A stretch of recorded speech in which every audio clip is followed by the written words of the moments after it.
ఓం శ్రీ గణేశాయ నమః. శివానందలహరి 78వ శ్లోకం. సదుపచార విధిష్వనుబోధితాం సవినయాం సుహృదం సముపాశ్రితాం మమ సముద్ధర బుద్ధిమిమాం ప్రభో వరగుణేన నవోఢవధూమివ. మనం 77వ శ్లోకంలో చూసాం. అక్కడ భర్తృవియోగం పొందినటువంటి భార్య భర్త రాకకై ఎలా అయితే ఎదురు చూస్తూ ఉంటుందో, భర్తను ఎప్పుడు చూస్తానని చెప్పి తహతహలాడుతూ ఉంటుందో, తప్పిస్తూ ఉంటుందో, అలాగే శివభక్తుడు శివపాద దర్శనానికి అలా తహతహలాడుతూ ఉంటాడు. అందుకని వాణ్ణేమో నా భక్తిని నేను వెంటనే స్వీకరించి నీ దగ్గర ఎట్టబెట్టుకోయా మహానుభావ అని 77వ శ్లోకంలో చెప్పారు. ఇప్పుడు ఈ భక్తుడి యొక్క బుద్ధిని కొత్త పెళ్లి కూతురుతో పోలుస్తున్నారు. అంటే ఏంటన్నమాట, ఈ పెళ్లి కూతురుకి శివుడితో ఏమో వివాహం అయింది. అందుకని అత్తారింటికి పంపిస్తున్నారు. ఇప్పుడు అత్తారింటికి పంపించే ముందర ఈ భక్తుడు ఏం చెప్తున్నాడంటే, ఈ భర్త అనేటువంటి ఈ నవోఢ వధూమివ అంటే కొత్త పెళ్లి కూతురు అని చెప్పనమాట. అటువంటి పెళ్లి కూతురు లాంటిది నా బుద్ధి. ఆ బుద్ధికి ఎటువంటి సులక్షణాలు ఉన్నాయో తెలుసా మహానుభావ అని చెప్తూ, ఓ ప్రభో పరమేశ్వర, సత్ అంటే ఎప్పుడు నిత్యము ఉండేటువంటి నీ పాద పద్మముల యొక్క ఉపచార విధిషు, పూజా విధానాల్లో కానీ, వ్రతాల్లో కానీ, స్తోత్ర పఠనాల్లో కానీ, ఏమైనప్పుడు కూడా వీటిలన్నిటిలో కూడా అనుబోధితాం, ఓ పద్ధతి ప్రకారము సుశిక్షితురాలైనటువంటిది, అంటే మంచి శిక్షణ పొందింది. ఆ శివుని పూజలు చేయడంలో కానీ, వ్రతాలు చేయడంలో కానీ, లేకపోతే శివ స్తోత్ర పఠన పారాయణంలో చేయడం కానీ అన్నింటిలో కూడా మంచి శిక్షణ పొందింది. ఏది? నా బుద్ధి అనేటువంటి ఈ కొత్త పెళ్లి కూతురు. వినయాం, ఎంతో వినయ విధేయతలతో ఉన్నది. అంతేకాదు సుహృదం, మంచి హృదయం, శుద్ధమైనటువంటి మనసు కలిగిందా ఇది. సదుపాశ్రితాం, ఎప్పుడు కూడా ఆ శివ చరణాలను ఆశ్రయిస్తూ ఆ శివ సమీపాన్ని ఉంటూ శివుడు సేవ చేసుకోవడంలోనే తనకి ఇష్టం కలిగినటువంటిది ఈ బుద్ధి. అటువంటి మమ ఇమాం బుద్ధిం, నా యొక్క ఈ బుద్ధిని వరగుణేన, శ్రేష్టమైన గుణమును ఉపదేశించడం చేత బాగా సుశిక్షితురాలైంది. అటువంటి నవోఢవధూమివ, కొత్తగా పెళ్ళానటువంటి భార్యను వలె ఉద్ధరింపము. అందుకని నా బుద్ధి అనేటువంటి కొత్త పెళ్లి కూతుర్ని ఇంటికి పంపిస్తున్నాను.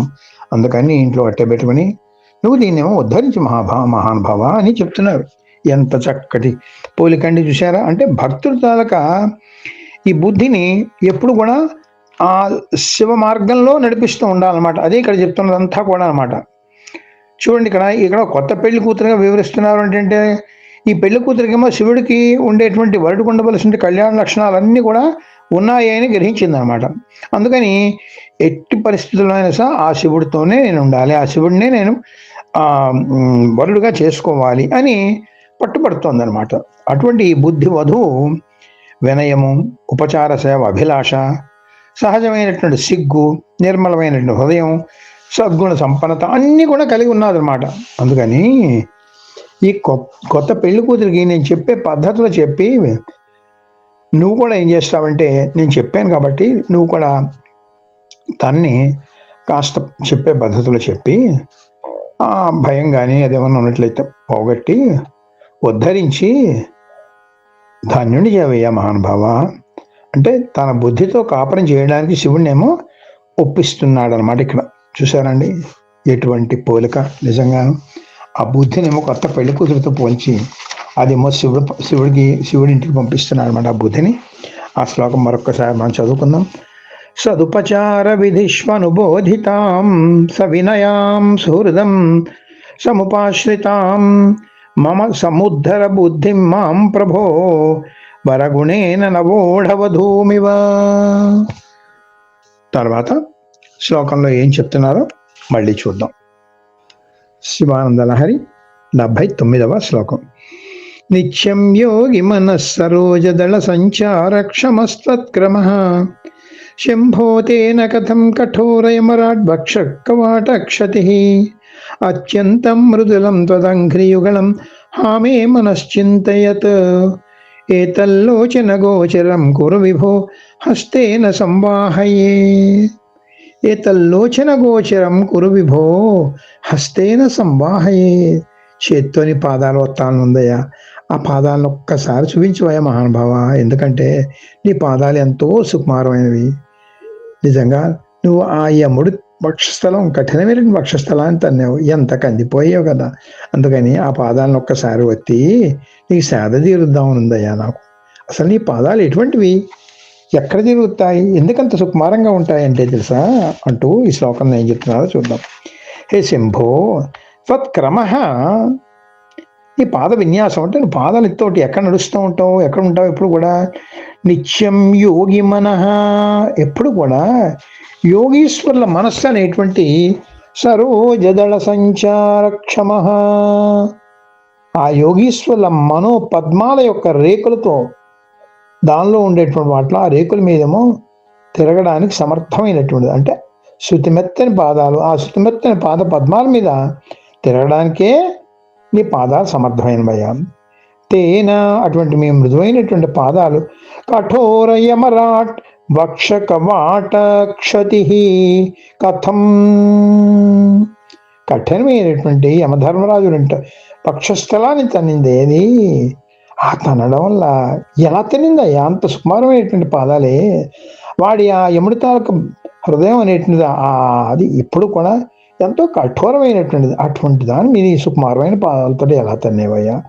అత్యంతం మృదులం పదంఘ్రియుగళం, అలాంటి మృదువైనటువంటి మాధవమైనటువంటి ఈ యొక్క పాద యుగ్మాన్ని, పాద పద్మాలని మే మనః చింతయతి, దాని గురించి నేను ఎప్పుడు కూడా మనసులో ఆలోచిస్తున్నాను, బాధపడుతున్నానయ్యా. ఎంత కఠినమైనటువంటి మా యముడి తాలూకు వక్షస్థలం మీద తన్నేవు, అంత సుకుమారమైన పాదాలు ఎలా కందిపోయేవు కదా. హా ఏతత్, అయ్యో, ఏతత్ పాద లోచన గోచరం,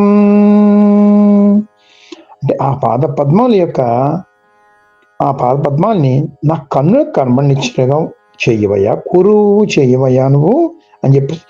ఏతత్ లోచన గోచరం కురు, ఆ పాద పద్మాల్ని నా కళ్ళకు కనబడేట్టుగా చేయవయ్యా. చేసినట్లయితే హస్తేన సంవాహయే, వాటిని చేత్తో పట్టుకుని మెత్తగా ఒత్తుతూ నీకు సేద తీరుస్తానయ్యా.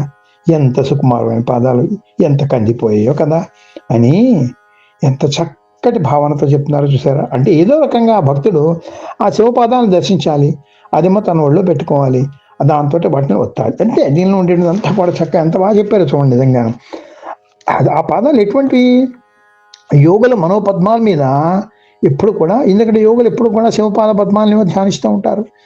అందుకని యోగుల మనోపద్మాల యొక్క ఆ పద్మ రేఖల మీదేమో అది సంచరించడానికి మాత్రం అది తగినవయ్యా.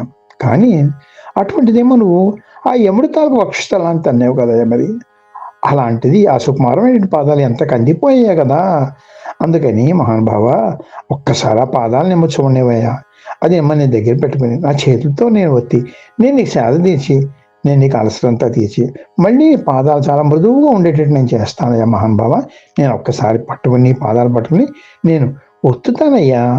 అందుకని చెప్పేసి నీ పాద సంసేవన భాగ్యాన్ని దక్కించుకునేటువంటి ప్రయత్నం నేను చేస్తాను. అందుకని నాకు తరింపజేసి నీ పాద పద్మాలను ఒక్కసారి దర్శింపజేయనివయ్యా మహానుభావ అని ఎంత చక్కగా వేడుకుంటున్నాడు చూడండి భక్తుడు. నిజంగాను అది శంకరాచార్యుల వారి కవిత రమ్యత, కవితా సౌందర్యం. శ్లోకం ఒక్కసారి మళ్ళీ చూద్దామా. నిత్యం యోగి మనస్సరోజదళ సంచారక్షమస్త్వత్క్రమ శంభో తేన కథం కఠోరయమరాద్వక్షవాటక్షతి అత్యంతం మృదులం త్వదంఘ్రియుగళం భామే మనశ్చింతయతు ఏతల్లోచన గోచరం కురు విభో హస్తేన సంవాహయే. ఇటువంటి ఎన్నో భక్తి మార్గాలు చూపించినటువంటి ఆ శంకర భగవత్పాదులకు ఒక్కసారికి మళ్ళీ సాష్టాంగ నమస్కారం చేస్తూ ఓం నమ శివాయ సాంబాయ శాంతాయ పరమాత్మనే. మన మోహనవాణి కార్యక్రమాలు మీకు నచ్చినట్లయితే వెంటనే ఒక లైక్ చేయండి, అలాగే కామెంట్ చేయండి, ఎక్కువ మందికి షేర్ చేయండి. సబ్స్క్రైబ్ చేసుకోకపోతే వెంటనే మన ఛానల్కి ఇప్పుడే సబ్స్క్రైబ్ చేసుకోండి. ధన్యవాదాలు.